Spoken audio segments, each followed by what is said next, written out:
isn't a lot of time and I want to try and leave you with something useful. Nathan, I should have asked this before. Is there a way that we can maybe email out some slides afterwards? Yeah, I don't see that being a problem. Yeah, absolutely. Yeah. Okay, so we'll be able to get that out after. If not, my email will come up at the end, and just bob me an email and I can forward everything to you. So we're going to talk about why do they get funded and I don't? Because we all know it's really, really frustrating when everyone else seems to get funded and you don't get the money. Got one more join, by the way. Oh, we'll just wait for this person. Just coming in. Dale's just coming in. Oh, great. We know Dale as well. Hi, Dale. Hello. Hi, Dale. So Dale, very quickly, in one sentence, to put you on the spot, can you just tell us who you are and what you do, please? Dale Cannon. I'm from Danceworks Dance Academy of Performing Arts. We're a community interest company in Bacup, and I'm the director. Fantastic. Okay. So we're going to record it, Dale. Is that okay? Okay. So I'm just going to start. I'm going to fly through it. I'm going to try and share my screen, but I'm not very technically minded, so I apologize. So what can you do as someone who needs to get money from funders to really make your funding applications stand out? Now, it's a bit difficult, this, because in some ways, I don't want to tell you too much because I'd be doing myself out of a job. But in other ways, I tell you, there is no secret to it. It's really, really, really obvious. And the secret is, it's not about you. And that's a harsh, harsh lesson to learn, but it is not about you. That's the number one thing you have to remember when writing funding applications. It sounds harsh. People don't care. They care about themselves. They care about the boxes they have to tick, the way they have to spend their money, what their priorities are. You are the secondary notion in your organisation. So I'm Gemma. I've been a fundraiser for about 10 years. And prior to that, I worked for Rosendale Borough Council. And about 4 years ago, I went part-time fundraising for a children's theatre and part-time freelance fundraising. And a year ago, I went full-time freelance fundraiser. And I help predominantly arts, culture and heritage organisations, do work out of those remits, basically help them make more money. Sometimes that's as simple as helping them fill in an application form to the Heritage Lottery or the Arts Council or Esme Fairburn. Sometimes it's a lot more about addressing their governance, really getting an understanding of their organisation and how it can be better streamlined and what opportunities we're missing and how we can look at not just trusts and foundations to get money from, how we can look at raising money from individuals and businesses. But today we're just going to talk about those forms you need to fill in. So what I've done is I've come up with some examples, and this is now where I'm going to try and, oh, Nathan, because you're the host, you've disabled screen sharing. Is there any way we can get that back? I'm going to start sharing some examples of how we can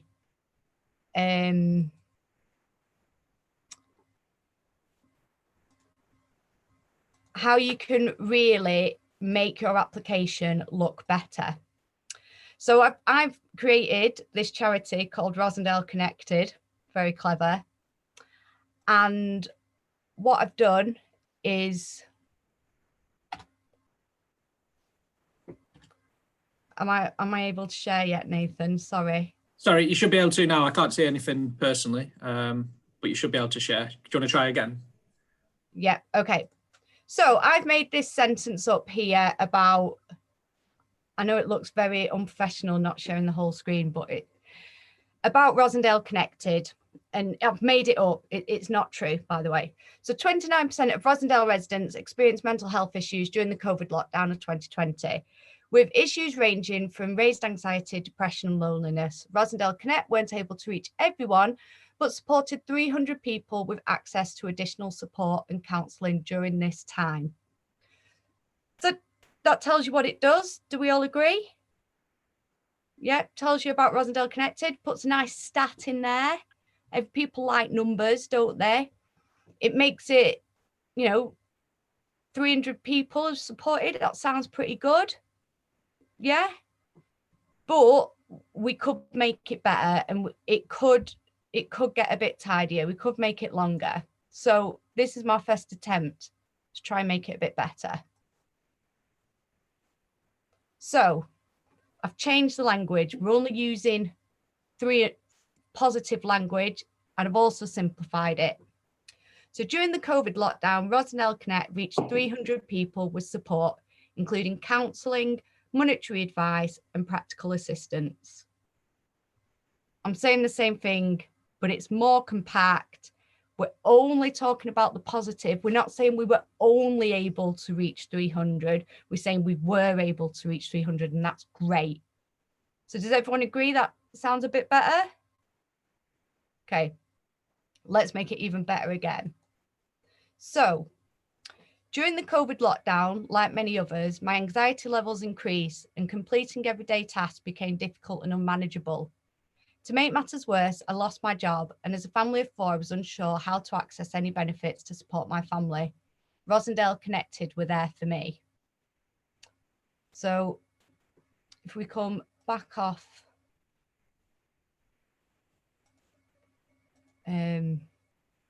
so can we all agree that that last one's better? Why is it? I know I've wrote there use real examples, but why is it better? Does anyone want to tell me? It's not a trick. I think funders are inundated with applications, so the simpler you can make your message, the more chance of it being read, I think, properly. Yeah, and someone said it earlier, didn't they? If you're not talking about how you talk in the pub, what's the point? But what is it? Because in that one that I've written there, it doesn't say anything about the 300 like that. We've not even mentioned that, but why is that one I've written better than putting those stats in? It's something that people can relate to, isn't it? It's reading it can sort of have empathy with that and relate to it. Yeah. Exactly. So we've made personal. We have made Rosendale Connected into a real story there. It's something very real. And so that's, I've completely made that up, but I can guarantee we all know someone, if not ourselves, that can connect with parts of that. So when you're writing your grant applications, as often as possible, make sure you're putting in it real quotes from real participants. It's going to make the world of difference to your application, because yes, a funder, if they really want to know the exact percentage of how many people in your project will go from A to B, they will ask you for that. But 9 times out of 10, they want to know the real difference you're making. So Dale, I'm just going to pick on you now, I'm afraid. Dale, you run a lot of dance classes, don't you? Yes, we do. And for you, if you said to someone, I run dance classes, will you fund me? No, people probably aren't going to fund that, are they? No. But if you told me a story about someone who came to your class who maybe had very little confidence, the first class, they didn't even want to walk through the door. They stood in their room and peeked through a gap. And by week 6, they were at the front of class doing it. Their confidence improved. Because their confidence improved, they were able to communicate better. Increased communication meant they did better at school. I'm going to fund that over some statistics about Dale telling me he might have 15 people attend his class from areas that are on the fifth percentile of economic deprivation with BAME communities. It doesn't mean anything in real life. The secret, apart from the secret about it not being about you, the secret is just to make it as real and passionate as possible. And the wonderful thing about all you people that work in the community is you do it because you are passionate people. None of us do it, let's be honest, because it's going to make us a load of money and we're all going to become really rich. We wouldn't be doing these jobs if we were motivated by money, let's be honest. So it's a really, really simple way to really elevate your funding applications. Another great example of this is I worked with a counselling charity once, and they completed a funding application that was written as a conversation. So it was a conversation. They made up the voice of the funder and they had a conversation in the application. And it was really unusual. I'd never seen anything like it, but they got every piece of money they applied to. And they wrote at the end, sorry if this was different, but this is what we do, we talk. And they demonstrated that really clearly through their application. Okay, so that's kind of the first tip. I'm trying to give you very real tips. Okay, now the second tip, it's really helpful if you do this exercise with two people. So do it one with someone who knows very, very little about what you do. So my example, my husband's a scientist. I work in the arts. I don't know what he does. He doesn't know what I do. So if I ever have to do this, I do it with him. So find someone who knows nothing about you, but then also try and find an expert. So find someone that has a similar project to you, someone that works in the same kind of field. It's really, really simple. All you have to do is keep asking why. Why? So again, I've made this up. I've done it about Rosendale Connected here. So Rosendale Connected supports people in Rosendale during COVID. Great. That's what it does. But why? Okay, so it supports people in Rosendale during COVID because it's important to keep Rosendale thriving. Can't you tell I used to work for the council with words like thriving and Rosendale? I think that used to be our tagline. Don't know if it still is. Okay, so why is a thriving community important?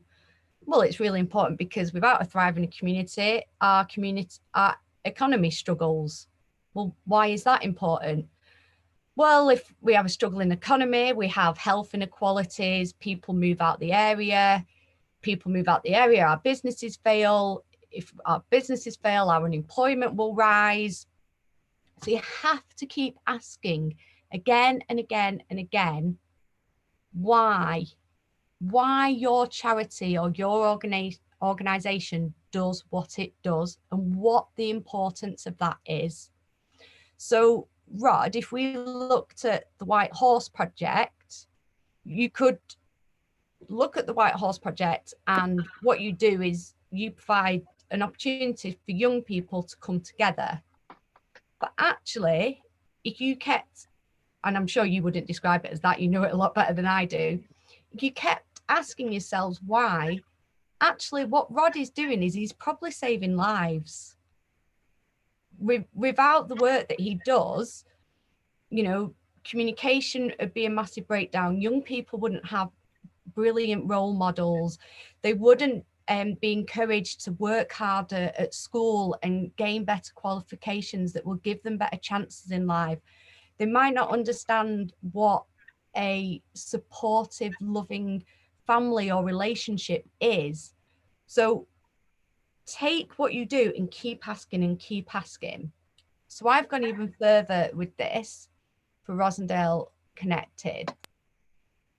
So, and I still don't think I've got this right, by the way. So Rosendale Connected, this was our first sentence. Support people in Rosendale during COVID.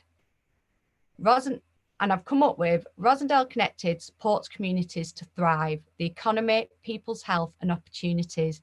Everyone deserves to live somewhere that prioritises theirs and their families' lives. And the other really simple thing that I've done with that second sentence, everyone deserves to live somewhere that prioritises theirs and their families' lives, is I've made that into a statement. I've not said we feel everyone deserves to live somewhere. We've not said it's our belief. We've not said we think everyone deserves. We've made a really positive statement about what it is we do. Because the organisations you work for, you don't just believe in something, you are something and you do it. So again, it's a really small shift in your language that you can do to really create a more positive experience of your organisation. This comes from my stepmom, who'll probably watch this later, so I should be careful. I always used to write in job applications, I think I'm really good at talking to people. And she'd say to me, Gemma, do you think you're good at talking to people, or are you good at talking to people? And I'd say, oh, well, I'm good at it. And she'd say, well, have some confidence in being good at it. State, I'm good at it. And don't say you're good, because I'm great at it. You know, I'm great at talking to people. I think I'm great at talking to people. You're not going to believe me. You're only going to believe the confidence. Okay. So, because we've got so little time, I've wrote you all a tiny little list of my top tips for writing funding applications. So we'll go through them and then hopefully we'll have a couple of minutes for questions. So use their language. So this is so simple. I always say to people, write your applications like you're writing a school essay. So if they've said, this is the question, think about X, Y, Z, answer that exact question. You can change your grammar later. You can take subheadings out later. They said, tell me what your organisation does. Think about. So your first sentence should be, my organisation does. When they've said, think about your participants, our participants, our are. Use their language all the way through. If someone was applying for you for a job and they just wrote you 2 pages about themselves, you might give them an interview, but it's going to be really hard work, isn't it, to go through and think, oh, how does that tick with the person's spec? How are they showing great communication? How do I know they're good at Excel? Or yeah, earlier on, they've wrote about, oh, I use a database. But is that on Excel? There's different kinds of databases. So follow their language and their structure, make it as easy for them as possible. They get hundreds of applications every day. Make their life easy. Okay, keep it short. I mean, it's dead obvious. Don't write in 5 sentences what you can write in 1. I always, and this is a weird practice, but I enjoy it. I answer a question and then in my head, I say, well, I was allowed 200 words for that question.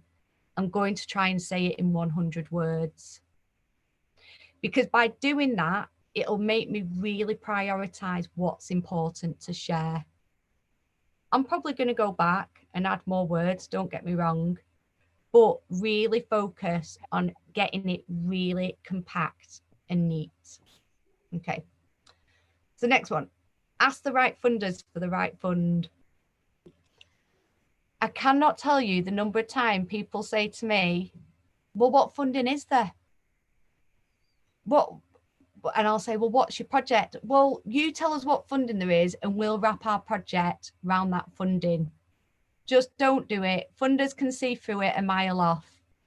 There is funding out there for everyone and every project. Don't change who you are to get that funding. It doesn't work. That's not the way to play the game. Promise you there is the right funding. Okay, make it real, use real quotes. We've done that. Let people read it. So this is the same as the why. Get 2 people ideally, but always ask people to read your applications, because we all know if you're in a project and you're involved, you probably talk about it very, very differently to how someone else would understand it. I work a lot with artists, and they're notorious for this. I work with one artist, and she's a dancer. She's an incredible dancer, and she wanted to do this project. And I said, so what's the project? And she said, oh, it's a movement piece that's reflective of white snow. And basically it means that I get to put on a show for 2 hours, and it uses XYZ technique that's not used in this country. And the software that does it is, I had no clue what she was on and on about. So in the end, I said, explain it to me. Like, I've got my 5-year-old daughter here. Explain to her what you want to do. And she said, oh, I have a neurological condition where I see the world visually different. So people can watch my dance, because I have this special software, the same way that I see the world. All right. Okay. She spent about a page of A4 explaining to me that she wanted people to watch her show how she sees the world. She explained it in 1 sentence. Okay, who are your beneficiaries and what is their voice? So we've talked a lot today about young people, especially, and the communities we work for. And it's really important that you use their voice in your applications. And I don't just mean a quote from them. You know, that is important. Put some quotes in from your beneficiaries, from your participants, but really focus on how would they talk about the project? How would they describe it? So really think about that as you go through. Use positive language, which we've gone through. So we will do that. This is how we succeed. Keep asking why, and definitely avoid those, oh, we believe, we think, we are things. So that's an absolute whistle-stop tour of just some little tips. I'll put my details up here. Hopefully we'll be able to email those out for everyone. If not, just bob me an email, and I'll forward you those slides. But has anyone got any questions that they might have? We've got 5 minutes. Yeah, do you want to stop sharing your screen, Gemma, so we can see everyone's pretty face? I would like to stop. I was like, I would like to, but I don't know how. Okay, yes, here we go. So I'd say we've probably got about 2 minutes, because I think they want us to wrap up a few minutes before, so we can start for the next one.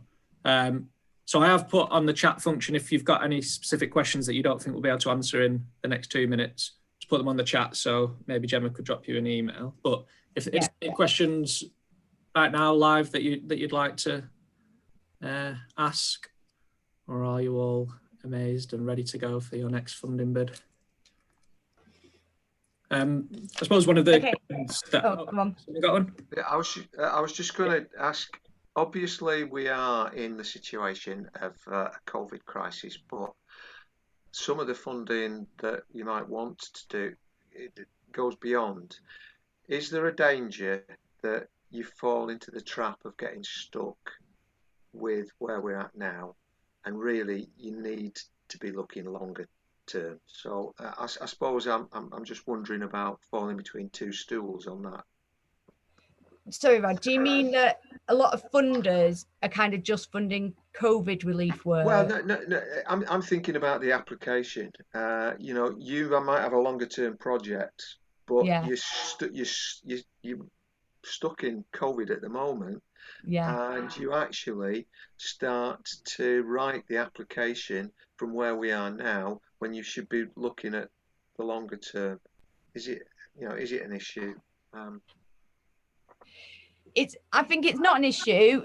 Well, the whole thing with COVID and funding is an issue. It's really, really difficult. I think the thing to do is be as honest as you can in your application. And I think funders, especially at the minute, will appreciate you saying, this is our plan if COVID goes and everything returns to normal. This is our plan if COVID doesn't go and we're in the constraints of rolling lockdowns. This is our plan if we're restricted like we were before with social distancing. You know, we're COVID ready, horrible expression, for whatever comes on. And I think funders will appreciate that you've actually thought about and planned for the fact that we have no kind of security about what's going to happen, and that you are prepared to be flexible and adaptive to the circumstances we're in at the minute. I think that you just need to be as honest as possible in those very small word counts they give you. And always, most funders, ring up and have a conversation with them if possible and ask them these questions. And you might bring up something that they've not thought about. If you can ring funders up to chat to them, I would recommend doing it, because it instantly starts a relationship with them that goes beyond what you've written on a piece of paper. It goes a long way. Yeah, I don't know if that answers exactly. Yeah, thanks. Excellent. But yeah, okay. I think we'll probably have to wrap it up here, guys, but thank you very much, Gemma, and thank you guys for joining us. Obviously, there's another session on now at past, so if you want to go back onto the website and click on the link that you would like to join, and then we will hopefully see you again at 2 o'clock for the main session. Cheers, guys. Thanks, Gemma. Everyone. Thank you.